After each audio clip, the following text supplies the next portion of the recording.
Hello friends, இன்றைக்கி உடம்புக்கு ரொம்பவே ஹெல்த்தியான புதினா மல்லி சட்னி எப்படி பண்ணுறதுன்னு பார்க்கலாமா? நல்லா டேஸ்ட்டாக சிம்பிளாக அதே நேரம் டக்குன்னு எப்படி செய்யணும்னு இன்றைக்கி பார்க்கலாமா?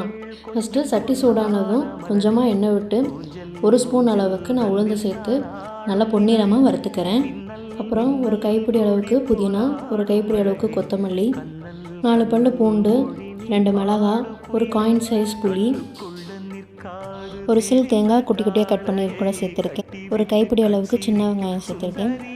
ஒரு காயின் சைஸ் அளவு புளி சேர்த்து கொஞ்சமாக உப்பு சேர்த்து நல்லா வதக்கி விட்டுக்கலாம்.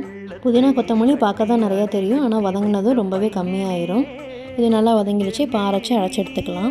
அவ்வளோதாங்க. அடுத்து கடுகு கருவேப்பிலை போட்டு தாளித்து எடுத்துக்கலாம். லைட்டாக தண்ணி சேர்த்து நல்லா ஒரு கொதி வரவும் நம்ம இறக்கிக்கலாம். இந்த புதினா சட்னி ரொம்பவே நம்மளுக்கு ஹெல்த்தியானது. டைஜஸ்டிவ் ப்ராப்ளம்ஸ், அப்புறம் ஸ்டொமக் ப்ராப்ளம்ஸ் எதுவாக இருந்தாலும் நல்லாவே நம்மளுக்கு ஹீல் ஆகிடும். இந்த மாதிரி ஈஸியான டிஷ்ஷஸ்க்கு நம்ம சேனலை கண்டிப்பாக சப்ஸ்கிரைப் பண்ணுங்கள்.